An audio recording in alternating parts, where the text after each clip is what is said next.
হঠাৎ পিছন থেকে তার গলা বরাবর কে যেন ছুরি ধরে বলল, কথা বললে একদম শেষ করে দিব, চুপচাপ সামনের দিকে চল। হিমেল ভয় পেয়ে লোকটির কথা মতো সামনে যেতে লাগলো। অল্প কিছুক্ষণ হাঁটার পর সামনে আরো কিছু লোক দেখতে পেল। হ্যাঁ, এই পোশাকেই তাদের বাড়ির উঠোনে দেখেছিল। হিমেলের এখনো স্পষ্ট মনে আছে। লোকগুলোর কাছে যেতেই পিছনের লোকটা তার গর্দান থেকে ছুরি নামিয়ে নিল।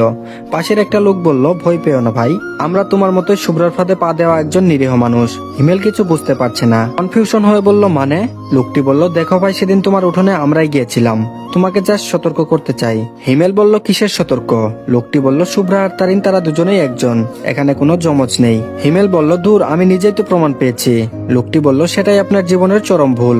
আমরা চারজন আপনার মতোই কোনো কোম্পানির এজেন্ট। শুভ্রা আমাদের সবাইকে ফাঁসিয়েছে। আমি বললাম, আপনি বললেই বিশ্বাস করব? লোকটি বলল, বিশ্বাসের পুরো ব্যাপারটা আপনার উপর। আমাকেও শুভ্রা ব্ল্যাকমেইল করে এই পথে নিয়ে আসে। তবে আমি সৃষ্টিকর্তার কৃপায় আগে জেনে যাই শুভ্রার প্ল্যান, তাই অনেক কষ্টে পালিয়ে যাই। এখন বাড়িতেও যেতে পারি না, সেখানে শুভ্রার লোক সবসময় নজরদারিতে রাখছে আমাকে দেখা মাত্রই ক্রস ফায়ার করবে। তাই সিদ্ধান্ত নিয়েছি, শুভ্রা যতজনকে এভাবে ফাঁসাবে ততজনকে বাঁচাবো। এদের সবাইকে আমি সতর্ক করেছি, আরো অনেককে করতে চেয়েছি, কিন্তু তারা আমার কথাই কর্ণপাত করেনি। তাদের পরিণাম হয়েছে মৃত্যু। আপনি চলুন আমার সাথে। আমি বললাম, আপনাদের কথা ঠিক আছে, তবে নিজেদের চোখকে তো অবিশ্বাস করতে পারি না। শুভ্রা যেদিন হসপিটালে আমাকে মারতে এসেছিল সেদিন তারিন আমার সাথে ফোনে কথা বলতেছিল। লোকটি বলল, ওরে ভাই, আপনার কথা সত্যি, তবে সেটা তারিন না, সেটা ছিল শুভ্রার তৈরি রোবট, যা অবিকল আপনার সাথে শুভ্রার মতো কথা বলতে পারবে। আপনি কি বলছেন সেটা তার উপর ভিত্তি করে আপনার সাথে কথার উত্তর দিতে পারবে। আমি বললাম, আপনাদের সাথেও কি শুভ্রার বিয়ে হয়েছিল? লোকটি বলল, না ভাই, এক একজনকে সে এক এক সিস্টেমে ফাঁদে ফেলেছে। প্লিজ সময় নেই, চলুন আমার সাথে। আমি বললাম, আচ্ছা তাহলে অ্যালেক্স কে, সে কোথায়? লোকটি বলল, অ্যালেক্স বলতে কোনো মানুষ নেই শুভ্রার জীবনে, এটা পুরোটাই বানোয়াট। আমি বললাম, কখনো না, শুভ্রা সেই ছোটবেলা থেকেই অ্যালেক্সের হাতে ধর্ষিত হয়েছে, আর অ্যাপেক্সের বাবা মাকে খুন করেছে। লোকটি বলল, ভাই, শুভ্রা ধর্ষিত হয়েছে ঠিকই, তবে অ্যালেক্সের হাতে নয়। আমি বললাম, তাহলে? লোকটি বলল, বললে বিশ্বাস করবেন না। আমি বললাম, বলে দেখুন। লোকটি বলল, তার নিজের বাবার হাতে। আমি বললাম, হোয়াট? লোকটি বলল, জি ভাই, পৃথিবীতে এমন অনেক কাজ হয় যেটা ভাবতেই অবাক লাগে। তার আম্মু সেদিন চুপ ছিল, দেখেও না দেখার ভান করেছিল। তখন শুভ্রার বয়স ছিল 13। তারপর থেকে শুভ্রা কেমন যেন হয়ে যায়, এটাই স্বাভাবিক। একটু বড় হওয়ার পর সে নিজের হাতে বাবা মাকে খুন করে, তারপর সে কোনো মাফিয়া গ্রুপের সাথে যোগদান করে। সেই থেকেই এত কিছু। আর আপনাকে সব বলা ছিল তার কল্পনা, যাতে আপনি তার নিরীহতার মায়ে পড়ে তার সাথে আসেন। আমি বললাম, আপনি এত কিছু জানলেন কিভাবে? লোকটি বলল, আমি নিজেই শুভ্রাদের বাড়ি পাটুয়াখালী গিয়েছি, সেখানে ইন্ডিয়া থেকে নাগপুরে গিয়েছি। আমি বললাম, সেখানে কি? লোকটি বলল, শুভ্রার বাবা মা পাটুয়াখালী থেকে ইন্ডিয়ায় স্থানান্তরিত হয়, সেখানে লোক সম্মুখের শোনা কথা। আমি আরো অনেক তথ্য সংগ্রহ করেছি, এগুলা বলার সময় নেই, আপনি প্লিজ চলে আসুন।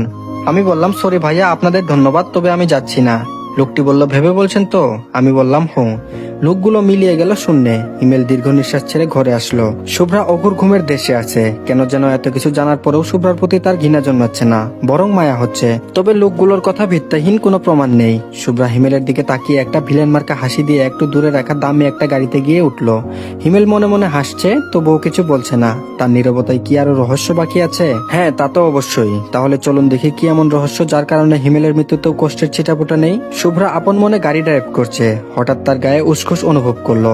পায়ের দিকে তাকিয়ে দেখেন উপর জোড়া, যেগুলো হিমেল নিজের হাতে তাকে পরিয়ে দিয়েছিল। শুভ্রা কি ভেবে যেন সেগুলো আর খুললো না। নেটওয়ার্কের কাছে আসতেই পাশের সিটে হিমেলের মোবাইলটা বেজে উঠলো।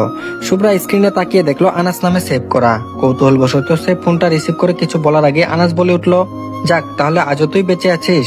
কত করে বললাম তুই চলে আয়, শুভ্রার ব্যবস্থা আমি করব। কিন্তু কে শুনে কার কথা? দোস্ত, তোর পায়ে ধরি, এখন সময় আছে, তুই চলে আয়। বললাম তো, তুই আসলেই শুভ্রার গেম ওভার। আনাসের এমন কথায় শুভ্রা থমকে গেল। ফোনটা কেটে দিল সে, মাথায় চিন্তার ভাঁজ। কে এই ছেলেটা? হিমেল কি আমার পরিকল্পনা সব জানতো? শুভ্রার মাথায় কিছুই আসছে না। তার মনে আছে সে হিমেলের মোবাইলে কল রেকর্ড চালু করে রেখেছিল। তাড়াতাড়ি করে সে ফাইলে গিয়ে দেখলো গতকাল রাতে এই নাম্বারে হিমেল ছেলেটার সাথে কথা বলেছে। সেই রেকর্ডিংটা সে চালু করলো, গাড়ির সাউন্ড বক্সে লাগিয়ে দিল রেকর্ডিংটা। হিমেল আর আনাসের কথাগুলো তার কানে স্পষ্ট ভেসে আসছে। হিমেল বলল, হ্যালো। আনাস বলল, কিরে, কেমন আছিস? হিমেল বলল, ভালো। আনাস বলল, তুই কোথায় আছিস এখন? হিমেল বলল, রাঙামাটি। আনাস বলল, 10 মিনিটের ভিতর সেখান থেকে পালিয়ে যা। হিমেল বলল, কেন? আনাস বলল, শুভ্রার গেম ওভার, ওর সব ওয়েবসাইট ডিজেবল করা শেষ। পুলিশকে ইনফর্ম করেছি, কিন্তু পুলিশ প্রমাণ ছাড়া কিছুই করতে পারছে না। আমরা মনের ভুলে সব ডিজেবল করে দিয়েছি, প্রমাণ রাখিনি। হিমেল বলল, ও। আনাস বলল, তার থেকে বড় কথা হচ্ছে শুভ্রা তার নিজের বাবা মাকে খুন করেছে। র্যাব তাকে অনেক বছর আগে থেকেই খুঁজতেছে। তুই শুধু শুভ্রার লোকেশনটা বলবি, সেখান থেকে র্যাব তাকে সহ পুরো টিমকে আটক করবে। আর আমার একটা বন্ধু আছে র্যাব, সে সব ব্যবস্থা করবে। তুই এসে লোকেশনটা বললেই বেশ খেল খতম। হিমেল বলল শুভ্রার কি হবে? আনাস বলল কি হবে মানে? সাথে সাথে ক্রস ফায়ার, আর না হয় 1 মাসের ভিতর ফাঁসি। হিমেল বলল আর আমি না গেলে? আনাস বলল না গেলে মানে? হিমেল বলল মনে কর আমি গেলাম না তোদের কাছে, তখন কি শুভ্রার কিছু হবে? আনাস বলল দেখ দোস্ত, শুভ্রাকে ধরার জন্য তোর সাহায্য প্রয়োজন, লোকেশনটা লাগবে। এখন যদি হাত ফসকে শুভ্রা বেরিয়ে যায় তাহলে ফিউচার তাকে ধরার সম্ভাবনা নেই বললেই চলে। হিমেল বলল তাহলে দোস্ত আমাকে ক্ষমা করে দে, আমি যাচ্ছি না। আমি না গেলে শুভ্রা বেঁচে যাবে, তুই শিওর তো? আনাস বলল মানে কি?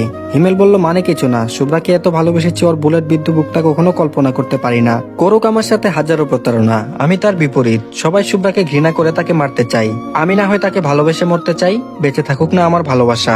এত হিংসে কেন তোর? জীবনে কাউকে ভালোবেসে দেখিস তার মৃত্যুর পূর্বাভাস কতটা কষ্টের। ভালো থাকিস। আর হ্যাঁ, আমার পরিবারটাকে একটু দেখিস, আমি ছাড়া তো ভরসা নেই। তোর ভরসায় আমি চললাম পৃথিবী ছেড়ে, আলবিদা। ফোনটা কেটে গেল। শুভ্রা চোখের পানির জন্য কিছুই দেখছে না সামনে। গাড়ি ব্রেক করে পিছন দিকে ঘোরালো। 10 মিনিট হয়ে গেল ইতিমধ্যে। শুভ্রা জীবন দিয়ে চেষ্টা করছে হিমেলের কাছে যেতে। রনিকে ফোন দিয়েও কোনো লাভ নেই, সেখানে নেটওয়ার্ক নেই। শুভ্রা এখন বুঝতে পারলো ভুল প্রতিশোধ নিচ্ছে সে হিমেলের থেকে। আসল তার ওয়েবসাইট কিছুই হিমেল হ্যাক করেনি, সব আনাজ করেছে। তবে ভুলটা এখানেই, ইমেলের ফোন নাম্বারটা হিমেলের ছিল। আর তাছাড়া তার জন্য হিমেলের আত্মত্যাগ তার পুরো পৃথিবী অন্ধকার করে দিচ্ছে। একটা মানুষ তার প্রতারণার শিকার হয়েও তাকে এত ভালোবাসতে পারে সেটা কখনো ধারণা ছিল না শুভ্রার। শুধু ভালোবাসা নয়, তার জন্য মৃত্যুকেও সে হাসি মুখে বরণ করেছে। শুভ্রা এতক্ষণে বুঝতে পেরেছে হিমেলের সেই উন্মাদের মতো হাসির কারণটা। গাড়ির স্পিড অনেক, মৃত্যুকেও সে পরোয়া করছে না। যেভাবে হোক হিমেলের কাছে পৌঁছাতে হবে। ইতিমধ্যে 13 মিনিট হয়ে গেছে। শুভ্রার পুরো শরীর কাঁপছে। পৌঁছাতে পারবে কি সেই নিরুদ্দেশ পথিকের কাছে? হিমেলের পা দুটো জড়িয়ে ধরে ক্ষমা চাওয়ার সুযোগটুকু কি হবে শুভ্রার? শুভ্রার হৃদয় চিরে চৌচির হয়ে যাচ্ছে। সারা জীবন মানুষকে এমন ধোকায় আর এত কঠিন সিচুয়েশনে ফেলে এসেছে। আজকে বিধাতা নিজেই তাকে আঙ্গুলে ইশারায় দেখাচ্ছে মৃত্যু নিয়ে খেলাটা কতটা ভয়ঙ্কর। 14 মিনিট 30 সেকেন্ড হয়ে গেছে। শুভ্রার গাড়ি স্পিড প্রতিনিয়ত বাড়াচ্ছে আর নিঃশব্দ হয়ে চোখের পানিতে নিজেকে ভাসাচ্ছে। অনুশোচনাকারীর শব্দ করে কান্না করার অধিকার নেই। একটা সময় পরে দেখলো পাহাড়ের ডান পাশের সমস্ত পাখিগুলো একসাথে উড়াল দিল। পরে গাড়ি ব্রেক কষে এক দৃষ্টিতে তাকিয়ে আছে সেই পাখি উড়ে যাওয়ার দিকে। যেই পাখিদের ভিড়ে তার চোখ দুটো অনবরত খুঁজে চলছে কোনো এক অতৃপ্ত আত্মাকে। চোখের মাঝে অথৈ জল নিয়ে এক দৃষ্টিতে তাকিয়ে আছে কালো ছায়াটার দিকে। বিশাল ফাঁকা জায়গায় জুড়ে যেন হিমেলের সেই হাসি মুখটা বিস্তার। আর সেই সাথে সমাপ্ত হয়ে গেল গল্পটি আপনাদের কাছে কেমন লেগেছে সেটা অবশ্যই আমাদেরকে কমেন্টের মাধ্যমে জানাবেন। আর অবশ্যই কিন্তু আপনারা আমাদের চ্যানেলটিকে সাবস্ক্রাইব করে রাখবেন এরকম আরো নতুন নতুন গল্প পেতে। তো ধন্যবাদ সবাইকে, ভালো থাকবেন সবাই।